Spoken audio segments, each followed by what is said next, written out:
apanya sih yang sebenarnya ditolak? Terminal LNG-nya kah? Atau apanya gitu? Sebenarnya sudah sering kami sampaikan, tapi dalam kesempatan ini saya ingin menegaskan kembali. Iya, biar publik tahu nih. Betul, kami tidak pernah menolak LNG itu. Kami menolak tempat Yang akan yang dipergunakan itu. akan digunakan itu. Kenapa? Karena itu akan merusak lingkungan.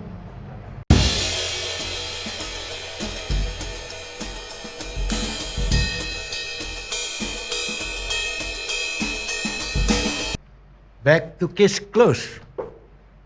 Edisi ke-31 pada tanggal 1 Juni 1 Juli 2022. Mohon maaf ada kesalahan teknis. Kita kembali berbincang di channel Case Close. Podcast yang bukan podcast biasa, namun podcast yang berperan untuk mencerdaskan pemahaman terhadap publik. Artinya bukan podcast biasa, tapi cukup luar biasa, menarik bagi banyak pihak. Pada hari ini kami dari manajemen Case Close mengundang Jero Bendesa Intaran. Om Swastiastu, Jero Bendesa. Om Swastiastu, Oman. Kenapa kami atau manajemen Case Close mengundang? Mengingat masih marak dan cukup menggetarkan Intaran menjadi sebuah desa yang menjadi ikon dari awal bulan Juni, sebulan yang lalu sampai hari ini. Dan belum ada kejelasan tentang situasi kekinian tentang penolakan terminal LNG yang dikatakan di wilayah mangrove. Jero Bendesa merupakan leading sektor atau personal yang cukup menarik bagi publik di seluruh Bali, bahkan mungkin di Indonesia. Sudah memantau dengan gerakan yang ada dari tanggal 19 Juni, 28 Juni sampai hari ini. Ini menarik perhatian publik. Sehingga kami dari Case Close menganggap ini perlu kita klarifikasi untuk mencari kebenaran yang sebenar-benarnya.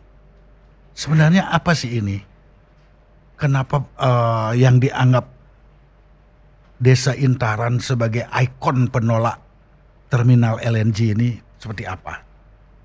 Sebelum saya memasuki pertanyaan selanjutnya, Pak Jero Bendesa alias I Gusti Agung Alit Kencana, kurang sebenarnya. Mestinya I Gusti Agung Alit Kencana dapat lencana gitu.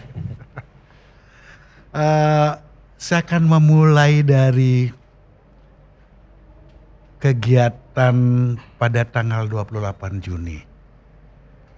Saya membaca di beberapa media sosial bahwa Desa Sanur, lebih spesifik Intaran, melakukan sebuah ritual keagamaan di wilayah yang saya tahu dari kecil yang namanya Mertasari itu sakral. Karena di sana ada perahyangan Pura Mertasari dan bersebelahan atau berdekatan dengan Dalam Pengembak. Apa sih sebenarnya makna persembahyangan pada hari itu Jero Bendesa sebagai top leader ini di desa? Seperti apa sih sebenarnya waktu itu 28 Juni itu? Terima kasih Paman. Yes. Sebenarnya pada tanggal 28 Juni itu tidak terlepas dari hal yang sudah kami lakukan sebelumnya. Yang pertama kami lakukan adalah kegiatan skala. Artinya tanggal 19 kami melakukan pertama kali sebagai titik awal. Waktu itu adalah pemasangan baliho yang dilakukan di Desa Adat Intaran. Dilanjutkan pada tanggal 21 Juni, yaitu kami hadir di rumah kami, rumah rakyat di DPRD Provinsi. pada saat itu, dan kami lanjutkan setelah skalanya kami jalankan, kemudian kami melakukan ritual, tujuannya adalah nunas ice.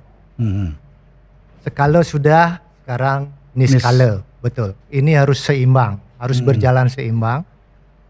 Kami meminta tuntunan nunas ice ring ide betara, terutama yang ada di Segara, karena ini berkaitan dengan Segara Kertih, Paman.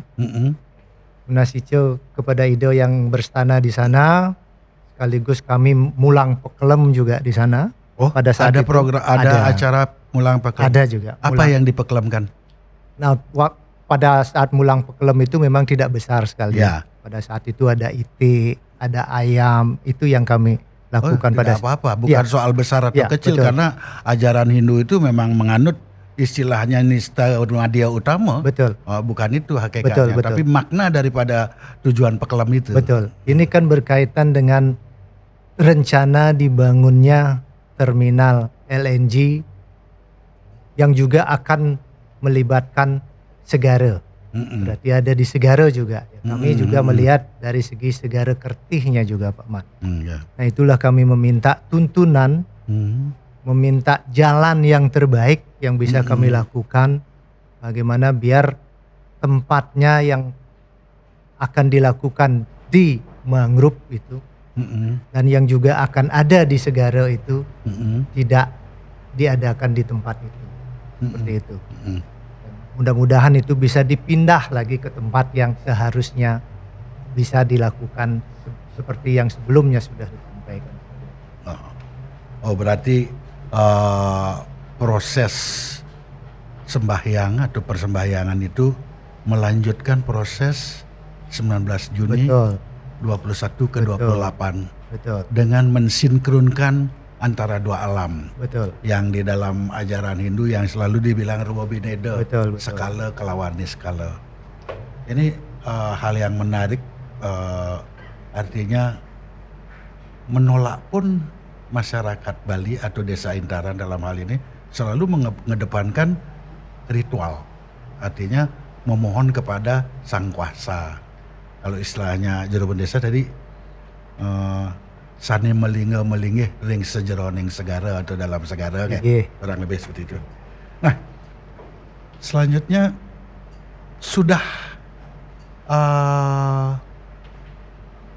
distempel sekarang bahwa desa Intaran ini menolak dengan tegas terminal LNG yang ada di daerah mangrove atau di mangrove, ya, menolak dengan tegas ini. Bahkan waktu melakukan itu saya juga ingin mengkonfirmasi sekaligus sekarang juru desa bahwa desa adat Intaran memukul kentongan atau kulkul. Sebenarnya untuk apa memukul kentongan ini dan korelasinya apa makna daripada kulkul yang disambut oleh kulkul Banjar-Banjar seingkup atau sewewengkon desa adat Intaran ini? Apa maknanya? Kalau kita melihat filosofi dari kulkul itu berasal dari kayu, kayu artinya kayun, Bang. Artinya perasaan. Nah, itu juga ada perlambang juga di sana. Ya. Kukul itu dibunyikan dengan tujuan macam-macam. Baca makna ya. Bermacam-macam makna. Ya. Yang pertama adalah sebagai petanda waktu. Orang membunyikan kukul, oh berarti sudah waktunya, Ya. harus keluar. Yang kedua adalah bahaya. Bahaya juga macam-macam. Ada bahaya lah ya. Ada bahaya. Nah, ini adalah salah satu yang kita mengangkat itu adalah ada dua hal yang kita angkat. Yang pertama adalah waktunya sudah turun, sudah jam. Yang kedua adalah petanda bahaya. Nah, petanda bahaya apa? Karena kalau ini terjadi pembangunan ini akan menyebabkan sesuatu yang menimpa daerah kita, khususnya yang ada di Intaran. Kalau itu betul itu dilaksanakan di hutan mangrove, mungkin semua tahu lah hutan mangrove seperti apa, Mm-mm. fungsinya apa. Hutan mangrove itu, ya itu yang akan menyebabkan nanti akan terjadinya bencana di daerah kita.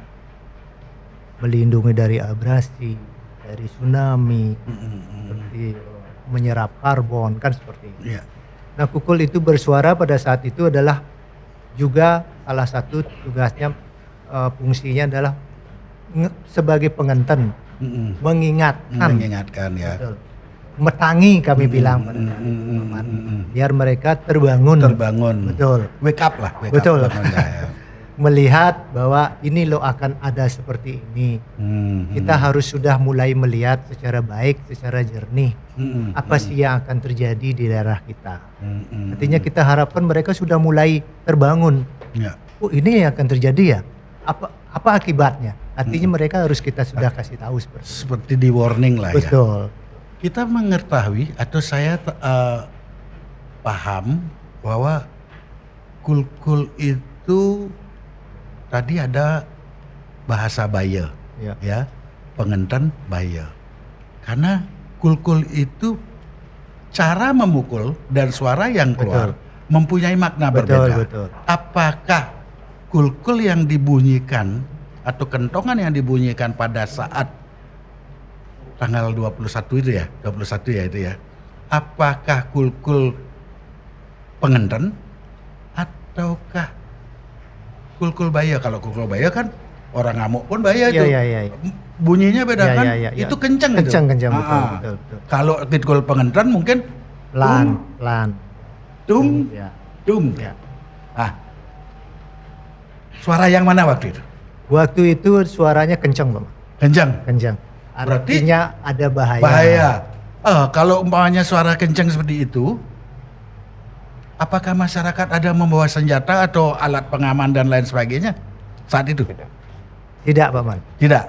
Karena bahaya yang kita hadapi adalah bukan orang ngamuk. Artinya berarti- bukan bahaya-bahaya yang Pak Man maksud tadi. Karena bahayanya banyak, Pak Man. Betul. Ada bayu, ada juga toyo bayo seperti itu. Oh, Ya, hal-hal seperti itu yang kita sampaikan kemarin itu kencang, Pak Man. kencang ya? Tujuannya memang akan ada bahaya. Iya. Oke. Ya ini memang sesuai dengan pemahaman filosofi Hindu Zero Bendesa yang saya tahu, memang Kulkul itu mempunyai peran yang sangat-sangat penting untuk masyarakat Bali atau Hindu khususnya.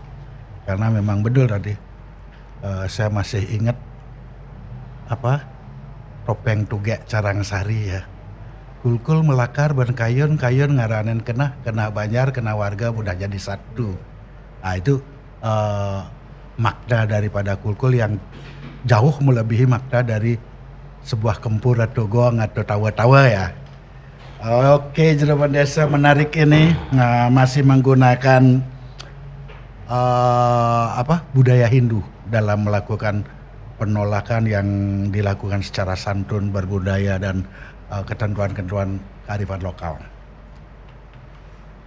Terus begitu hiruk pikuk penolakan terhadap terminal LNG yang di wilayah mangrove ini. Dalam proses seperti ini, apakah ini kan sudah, kalau saya mengandaikan, ini kan sudah head to head nih antara desa adat yang dengan tegas menyatakan saya menolak terminal LNG yang akan dibangun di wilayah mangrove. Ini udah dengan tegas. Nah, berhadapannya dengan para pemangku kebijakan sampai datang ke rumah rakyat kan untuk memohon untuk bisa diakomodir kepentingan daripada ini. Suasana yang saya anggap panas seperti ini selama berproses dari 1928 sampai terakhir, demonya tanggal 21 ya? 21 ke DPR itu. Berapa kapasitas orang waktu itu? Berapa orang kurang lebih? Kami sebenarnya pada saat tanggal 21 kami ada 20 banjar, Mbak. 20 banjar. 20 banjar adat. Kami punya kramo sekitar 3017 kakak. Kalau dihitung seluruhnya Kurang lebih 10.000 itu. 14.000, Pak. 14.000 kramo pina ward ya. kramo ward kami sekitar 14.000. Yang kami hadirkan pada saat kami demo di DPRD provinsi itu sekitar kurang lebih 7%, sekitar 1000-an orang. Yang pada saat itu ya kami datang ke rumah kami, rumah rakyat, ingin menyampaikan kepada wakil-wakil kami yang ada di DPR. Apa yang kami perjuangkan itu bukan hal yang sembarangan.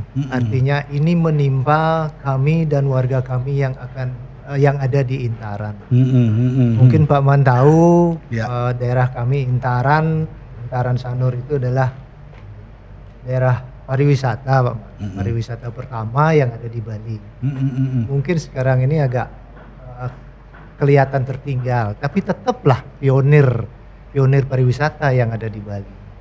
Nah, ini yang kami ingin sampaikan bahwa kami tidak dalam arti untuk melawan pemerintah, tidak untuk melawan DPR, tapi kami menyampaikan aspirasi tentang penolakan ini karena ada akibat yang akan ditimbulkan oleh pembangunan itu. Oleh pembangunan itu terhadap wilayah kami khususnya.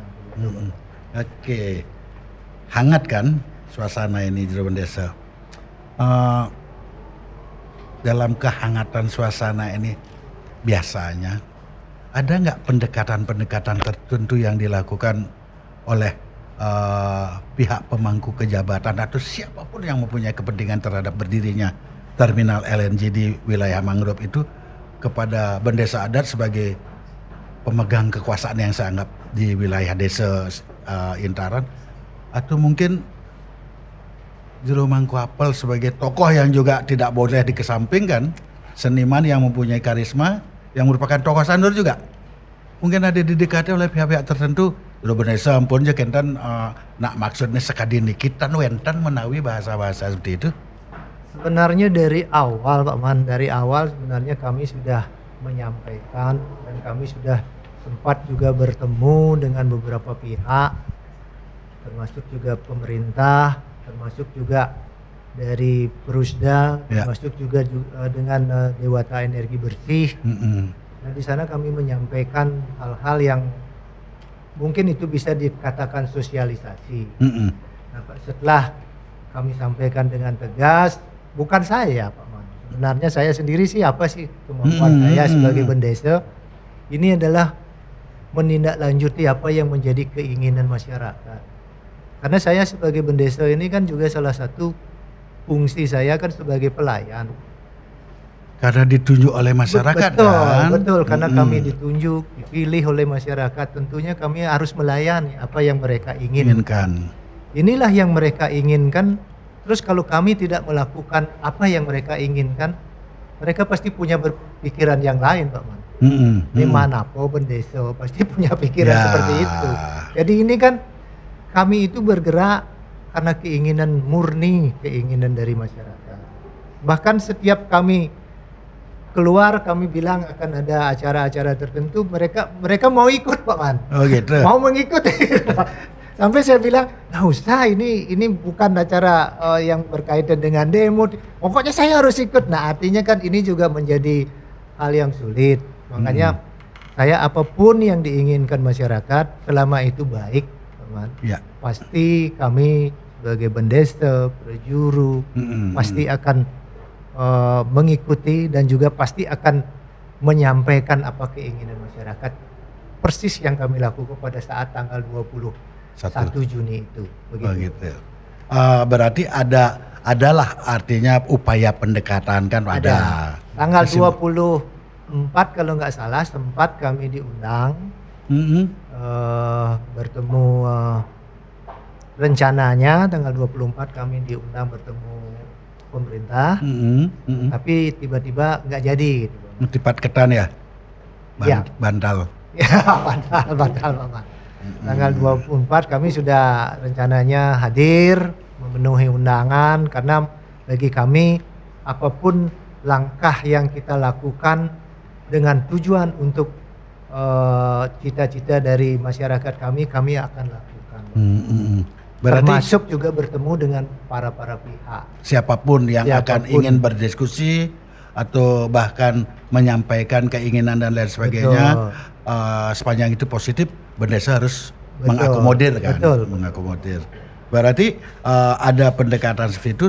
Tapi sampai hari ini, pertemuan kita hari ini, sore ini, siang ini, berarti Desa Intaran tetap konsisten untuk menolak bila terminal LNG itu dibangun di wilayah mangrove gitu ya. Betul, betul. Tetap. Artinya masih tetap menolak itu. Oke. Nah, ini pengamatan dari tim Case Close. Kenapa kami mengundang Juru Bendesa ini? Untuk mengklarifikasi. Karena apa? Ada bahasa-bahasa yang sengaja dipelintir. Ini kami dari Case Close ingin menetralisir, ingin memberikan pemahaman kepada publik. Sebenarnya yang tidak seperti itu gitu loh. Karena bahasa yang muncul di permukaan itu menurut saya itu mendegradasi Desa Intaran. Saya tidak setuju, saya ingin kepastiannya sekarang. Saya ingin kebenarannya seperti sekarang. Bahwa dikatakan Intaran atau Desa Intaran menolak terminal LNG. Nah ini bahasa ini belum tentu sama dengan apa yang dimaknai, apa yang diharapkan oleh masyarakat Desa Intaran. Jangan sampai dipelintir. Seperti apa sih sebenarnya dengan bahasa itu? Sebenarnya kami tidak menolak terminal LNG itu, kan? Apalagi LNG-nya. Ya. Itu kan energi bersih. Heeh. Kami setuju, tetapi jangan sampai itu merusak Alam. lingkungan, karena itu kan rencananya dibangun di mangrove. Berarti lokus mangrove yang ditolak, bukan terminal LNG-nya. Betul, Bukan. betul. Artinya kalau kan kita tahu nih, Ya. mangrove itu sebenarnya isunya kan bukan isu domestik lagi. Mangrove itu sudah menjadi isu internasional. Mm-mm. Bahkan Pak Presiden Jokowi menyatakan akan menanam 600.000 hektar Mangrove. mangrove. Betul. Mhm. Nah ini kan kita sekarang ini terus terang Mbak Man, kemarin GPDRR, Mm-mm. acara GPDRR Mm-mm. yang di Nusa Dua itu nanam mangrove di sana juga.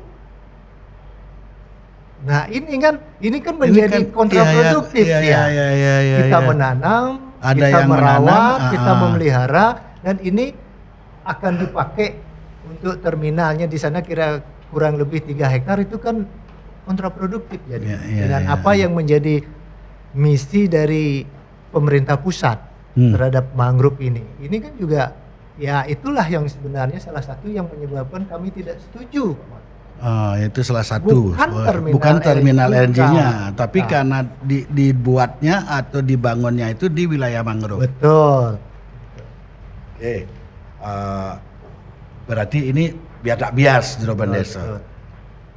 Kami dari Case Close memang ingin memberikan klarifikasi yang benar oleh orang yang tepat. Bukan hanya dari bahasa-bahasa wartawan atau bahasa orang tertentu yang kita tidak tahu apa makna di balik kalimat atau ungkapan itu kan gitu. Selanjutnya saya ingin menanyakan masih dalam aspek budaya nih, Juru Bendesa.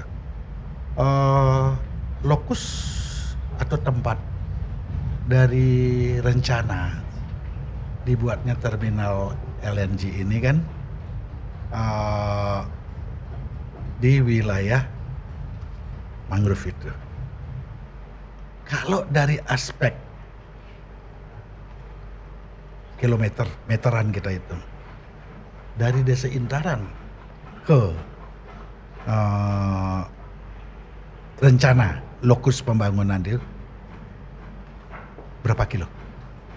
Sebenarnya Pak Man, kalau kita melihat kita kan wilayah kita terbentang, saya sampaikan dulu Ya, biar ya. semua memahami. Betul. Jadi ini perlu Betul. klarifikasi ini, perlu. Wilayah Intaran itu terbentang dari Cottage Bali Beach, dari Bali Beach sampai kepada Muntik Siokan berbatasan Mutasari. dengan Sidakarya. Nah, Muntik Siokan itu sebenarnya adalah Setres Wong kami, Pak. Setres Wong itu artinya tempat menanam orang yang sakit lepra. Dulu ya. Betul, dulu. Karena itu dikualifikasi sakit gede. Sakit Karena gede bisa sama seperti sekarang. Ya. Sama seperti sekarang. Itu adalah tempat karantina. Tempat Oke, karantina oke. sebenarnya, makanya diambillah di pojok wilayah kami. Artinya berbatasan dengan Sidakarya. Seperti itu. Nah, ini tempat yang akan dipakai ini juga sama, Pak Man. Ini berbatasan dengan tempat kami. Mungkin kalau misalnya saya bisa tunjukkan di sini. Ya, bisa dilihat di Ya. di ini. Ya. Apa namanya? Di layar. Nah, ini kurang lebih ada di sini nih, Bapak. Hmm. Kurang lebih ada di sini, Bapak. Ya. Oh gitu ya. Ya. Bisa dilihat tuh mangrove-nya seperti apa? Ya. Setahu saya seperti hutan. Iya. Ya namanya hutan mangrove kok. Ini tebal kayak pengambilan gambar terakhir ini. Ini pengambilan gambar dari tim kita, bukan iya. yang dari Google Map. Ini pengambilan dari teman-teman yang ngambil gambar ini di situasi sekarang ini karena sudah mangrove sudah hampir mulai tingginya sekitar 10 meteran. 10 meteran 10 itu meter. makan waktu 30 tahunan. Iya, 20 sampai 35 tahun itu. Iya. Untuk menjadi 10 meter tingginya. Iya. Belum lagi kalau kita nanam, Pak Man, itu gangguannya kan bukan hanya dari air saja. Heeh. Dari kepiting dia Ya. bisa memakan itu, dan juga dari sampah. Nah, ini kan menanam mangrove, mungkin teman-teman yang tahu dari Walhi mungkin itu lebih menjelaskannya lebih detail sekali. Kalau saya tahu sih tidak gampang sekali menanam mangrove itu. Berapa yang kita tanam, yang tumbuhnya berapa itu Ya. bisa Persentasenya betul, berapa kan? Betul, dan itu pun untuk mencari besarnya itu juga tidak gampang dan tidak cepat. Ini memerlukan waktu yang puluhan tahun. Mungkin bisa saya pada saat orang nanam masih kecil, nanti Ya. begitu sudah tua baru tahu Bahwa itu baru hidup ya. Betul. Berarti menyambung pertanyaan saya tadi itu rentang wilayah itu dengan Intaran ini kan sebenarnya sangat berkaitan dengan Trihita Karana ini. Pelemahan, Pewongan, Perahyangan kan gitu. Keberatan dari aspek perahyangan seandainya ini kita berandai-andai. Ya. Kenapa ngototnya Intaran kan pasti alasannya itu. Seandainya itu terjadi, dampak apa yang akan dikenakan atau yang kena terhadap Periangan atau tempat suci yang ada di wilayah Intaran? Dari kajian teman-teman terhadap tempat suci kami, Pak Man, yang paling dekat di sana ada 3 pura. Yang pertama adalah pura dalam Pengembak. Ya. Itu dari kajian teman-teman di Walhi itu menyatakan kurang lebih sekitar 300 meteran dari tempat rencana dibangunnya. Dari Tapak Project. Tapak Project. So close itu terlalu dekat Ya. tuh. Yang perlu diketahui juga, mungkin saya juga baru tahu kemarin. Setelah saya dikasih tahu, ternyata pura dalam Pengembak itu sudah pernah pindah, Pak Man. Pindah. Dulunya, posisinya benarnya dulu itu tidak ada di sana. Oh, ya? Berarti sudah pernah pindah nih Ki, dia tanya begitu. Nah, ternyata memang sudah pernah pindah. Makanya begitu kami menyampaikan kemarin, beliau ketakutan akan pindah kemana nih lagi? Pemangkunya. Dari pengemponnya. Ya, pengempuan pura Ya, lah. betul. maksudnya. Dari pengempuan puranya. Nah, ini yang ditakutkan oleh pengempuan puranya, pemangkunya, masyarakatnya. Kan ini yang menjadi ketakutan. Dan itu kan biaya besar seandainya itu betul-betul pindah. Dan pindahnya kemana? Ya, itu. Ini pertanyaannya pindahnya kemana kan? Karena mencari tempat titik suci, mencari tempat suci kan nggak tinggal ngapling Ya, aja, Pak Man. tidak segampang kita pindahkan kandang darah ya. Ya.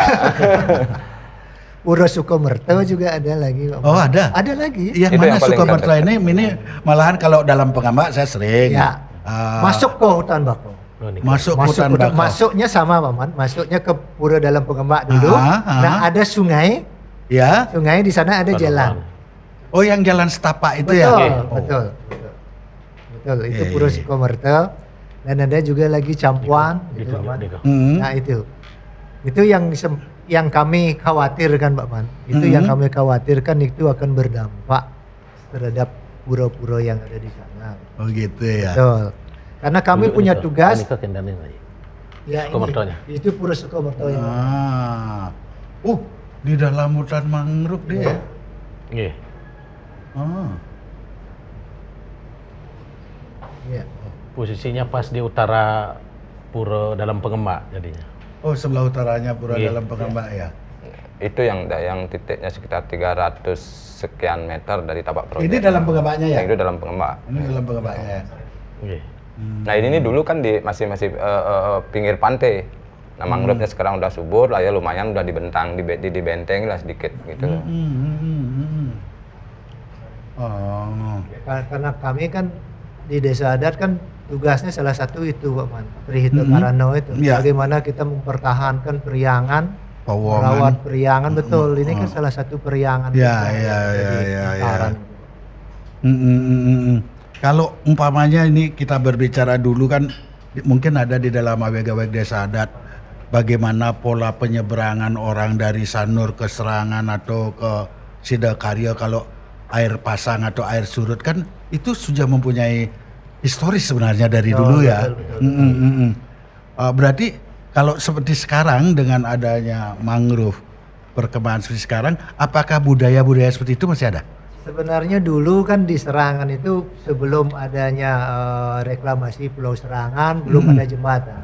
Jadi orang kalau ke Serangan sembahyang ke Serangan, kami sebenarnya yang banyak dari Intaran. Jadi orang-orang yang di luar, yang dari luar kota jarang dulu Pak Man. Jarang yang sembahyang ke sana. Kami yang ke sana biasanya ada jukung. Ada istilah mejukungan dan medaat. Mejukungan dan medaat. Ya, Betul, medaat betul, istilahnya. medaat, dulu. ya. Ya, saya masih merasakan itu. masih Betul, kecil. kalau misalnya airnya pasang, kami bisa dengan naik jukung. Nah, kalau airnya surut, kami jalan kaki, Pak Man. Oh ya. Jalan kaki, kami bisa jalan kaki ke sana. Bisa dibayangkan nggak? Kita bisa jalan kaki ke sana, berarti kan surut sekali. Ya. Sangat Artinya surut sekali. pasir itu paling-paling di bawah mata kaki. Betul, betul. Kami bisa seperti itu karena kalau misalnya kami nunggu air pasang, udah keburu sore atau keburu malam, ya kami harus jalan, gitu loh. Kami harus jalan biar bisa kami juga sembahyang ke pura itu. Berarti itulah secara historical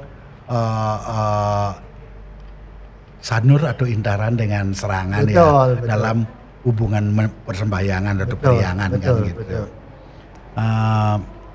Juru Desa. Juru Desa udah berapa tahun jadi diberi amanah oleh masyarakat menjadi bendesa? Sebenarnya saya baru Pak Man. Oh baru. Baru 3 tahun. Nah, bulan April saya baru definitif. Sebenarnya pada saat bulan Agustus bendesa kami yang dulu meninggal, nah, kami jadi PLT dulu. Setelah itu ada Paruman Agung pada bulan April 11 April tahun 2019. Nah itulah baru definitif. Saya baru definitif, baru 3 tahun ini, sekarang tahun 2022. Ya. Selama jadi bendesa pernah nggak Juru Bendesa melakukan kegiatan penyelamatan terhadap lingkungan, umpamanya Juru Bendesa memimpin masyarakat atau mengarahkan masyarakat nanam terumbu karang atau merawat mangrove? Pernah nggak melakukan kegiatan seperti itu? Kemarin ada Pak. Kemarin ada tahun 2020 Pak Man. Ini ya, pada saat COVID ya. Pada saat COVID itu kan pemerintah menggelontorkan untuk untuk bisa memberikan bansosnya lewat penanaman terumbu karang yang dilakukan di sepanjang pantai Sanur juga Pak. Ini juga untuk memberikan orang yang banyak pada saat itu, orang yang tidak bisa bekerja, banyak perusahaan yang tutup, mem-PHK, sehingga biar mereka bisa makan seperti itu mungkin maksudnya pemerintah, sehingga tidak diberikan uang secara cuma-cuma, tapi disuruhlah menanam mangrove. Biar nanti itu, karena kan Pak Man tahu pantai kami. Pantai kami kan ada pasang surutnya. Betul. Karena kita mengandalkan juga dari mangrove itu sebagai salah satu destinasi. Destinasi pariwisata yang ada di Sanur. Nah, ini juga ada salah satu, saya lupa namanya, salah satu spesies yang khusus ada di Sanur. Saya lupa namanya, Pak Man. Terumbu karangnya aja. Ya, itu ditemukan gitu loh. Yang ditemukan hanya di kawasan kami, kawasan betul. Yang kita sebut dengan yak sangkur, di posisinya yak sangkur yang persis posisinya menjadi alur lewatnya kapal itu. Alur masuk kapal. spesiesnya ada khusus, ada Bali Bali apa saya lupa gitu loh gitu gini ya. ya spesiesnya karena apa yang kami lakukan kemarin itu ya seperti itu. Kita menanam dulu dan sekarang kita sedang merawat juga. Bukan hanya di terumbu karang saja tapi di mangrove juga. Iya. Kita dulu membersihkan itu mangrove-nya Pak Man. Oh gitu ya. Kita urunan dengan Yayasan Pembangunan Sanur juga desa-desa yang ada di Ada di sana itu wilayah betul, itu ya. betul itu khusus ada komunitasnya juga untuk yang melindungi ya ini. membersihkan dari sampah-sampah begitu. Oh ada ya? Iya, ada. Itu dikelola oleh Bendesa Adat Intaran atau Sanur Bersatu?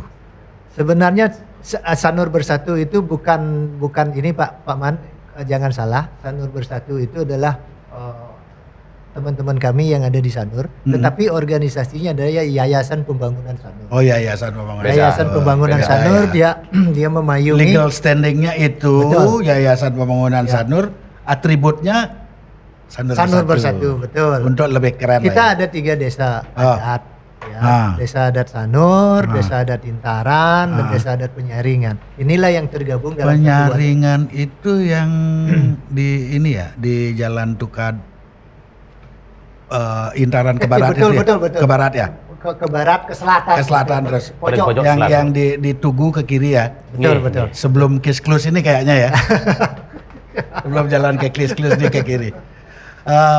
Oke, dari sekian alasan-alasan Juru Bendesa tadi, saya akan menanyakan hanya lagi 2 Juru Bendesa, karena saya sudah disenyum-senyumin sama produsernya.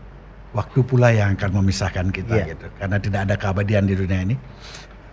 Apa sebenarnya yang paling ditakuti dari alasan-alasan tadi Betul. terhadap adanya terminal LNG yang di mangrove ini? Betul. Mungkin Pak Man kalau sekarang saya memberitahu sedikit dulu. Sekarang kalau kita ke Pantai Sanur, Pak Man melihat pengaman pantai. Gerwin-gerwin yang ada di sana. betul. Kalau itu tidak ada, kira-kira bagaimana Pantai Sanur? Ya. Dengan adanya gerwin-gerwin itu, nah itulah yang melindungi pantai kami. Otomatis melindungi masyarakat juga Betul, kan? dari abrasi. Karena masyarakat kami banyak sekali yang ada di sana. Hanya 2 desa adat yang ada masyarakatnya, Pak. Serangan, Sanur, Intaran ini. Itu masyarakatnya beraktivitas di sana. Kalau itu tidak ada, kami yakin itu pantainya sudah abrasi. Sudah mungkin habis itu. Nah itu siapa yang membuat? Itu dibuat oleh Jepang. Ya. Nah ini yang sekarang ini kan kami takutkan itu terjadi. Itu yang bisa terjadi satu. Yang kedua adalah dengan hutan mangrove juga dihabisi, ini juga akan bisa membuat abrasi. Kalau dengan pengerukan yang akan dilakukan untuk memasukkan kapal tanker itu akan menghabiskan habitat terumbu karang sekitar 5 hektar kalau kita lihat apa yang disajikan pada saat ini. Dari presentasi mereka, dari sosialisasi mereka. Nah itu yang tadi disampaikan di tempat kami itu ada yang namanya liak sangkur, Bang. Iya, iya. Liak Iya, Sangkur ya. bukan Lia, iya. Iya. Ya sangkur Iya, ya. iya, sangkur. Ya sangkur itu yang yang ada di sana itu yang membentengi. Itu yang membentengi wilayah kami. Kalau Pak Man misalnya sekarang kalau musim sekarang ini kan surut sekali. Bisa dilihat itu. Barisan-barisan terumbu karang yang ada di sana. Tapi kami yang paling tahu, Pak Man. Kami yang paling tahu. Kami yang hidupnya dari kecil ada di sana, Sanur ini. Kami tahu persis. Mhm. Dari hari ke hari bagaimana perkembangan pantai. Seperti itu. Ya, kami sangat menyadari betul apa yang akan dilakukan ini akan mengancam kami. Ya, itu ya yang menjadi dasar kenapa begitu heroik dan semangatnya Desa Intaran. Karena sudah ada pengalaman kemarin. Ya. Karena pengalaman itu sudah ada dan kami menerimanya kemarin begitu loh, Pak.